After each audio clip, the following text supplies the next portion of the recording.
Matapos naming manalo sa mga bidding, may mga opisyal mula sa DPWs ang lumalapit sa amin para humingi at kumuha ng bahagi niya sa halaga ng proyekto.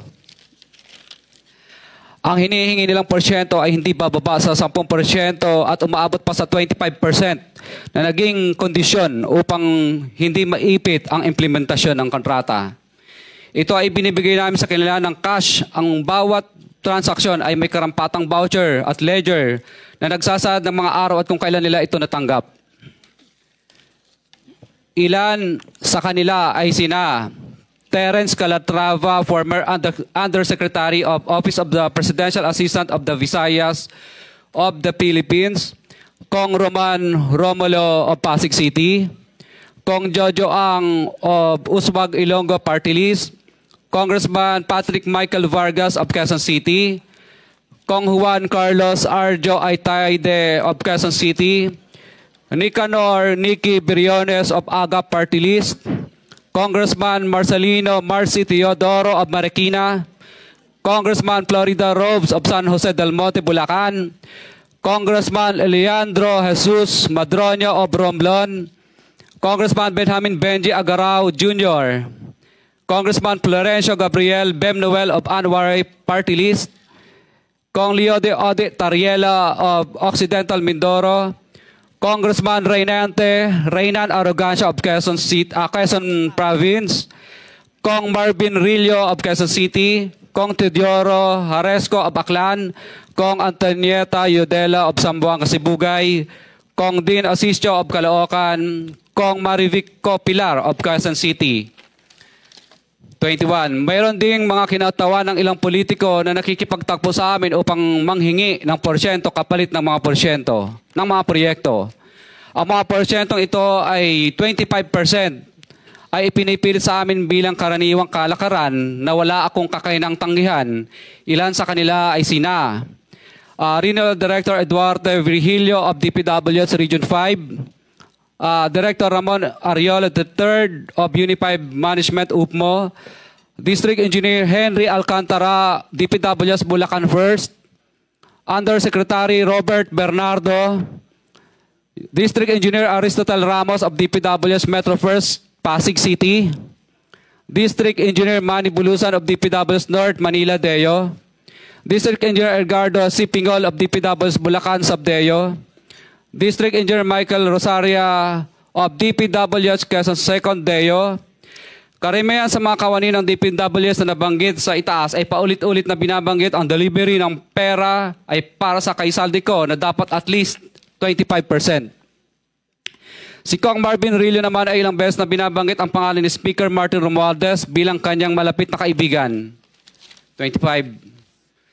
Sa tuwing umiinom kami sa Wine Story, sa BGC at sa Shangri-La Mall, sinasabi pa ni Kong Rillo na lahat ng kanyang request para sa pondo ay galing pa mismo sa unprogram funds at insertion na inaaprubahan ni Speaker. Ang tao ni Marvin Rillo na si Bogs Magalong ang pumupunta sa amin para kunin ang pera sa aming opisina o sa Wine Story. Si Kong Jojo Ang naman, lagi ring binabanggit sa lahat ng project sa kanya ay papondo ni Speaker at ni Saldico.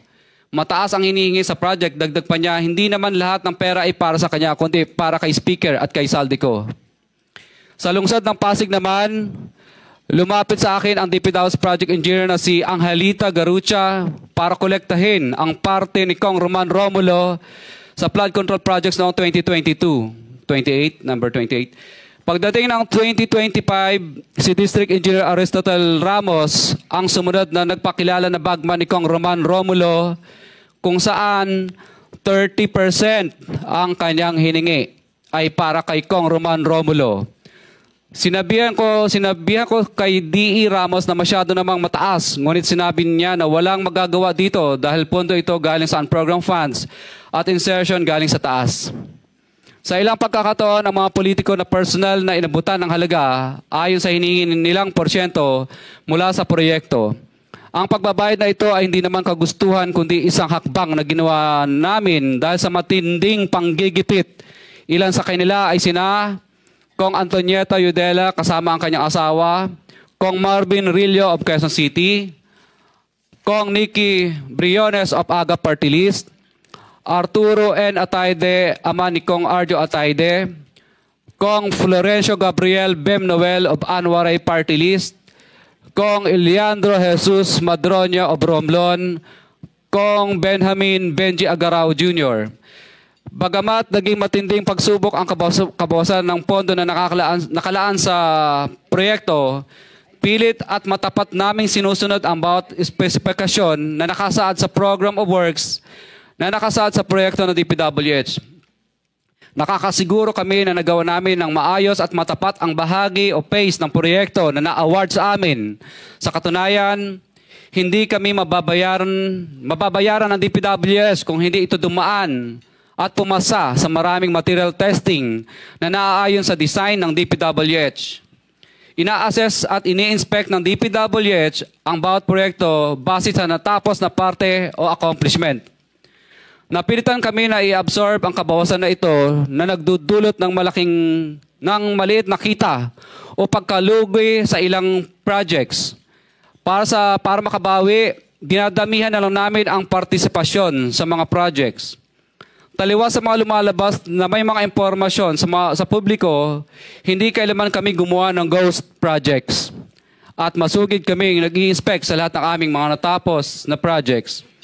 Handa po kaming tumistigo ng walang pilit at kusang loob bilang state witness at sabihin ang lahat ng nangyayaring katiwalaan ng Kamara, DPWH at iba pang mga kawani ng gobyerno upang gawin ang tama. Kami ay lubos na humihingi ng tulong sa Senate Blue Ribbon Committee na pinamumunuan ng buting Chairman Senator Dante Marcoleta at kay President Bongbong Marcos para sa proteksyon at seguridad ng aming pamilya. Ang salaysay na ito ay kusang loob namin ginawa at walang sino mang pumilit na gawin ito. Sa katotohanan ng lahat ay nilagdaan namin ang salaysay na ito ng kusang loob at walang pumipilit. Sign, Pacifico of Vizcaya, nagsasalaysay.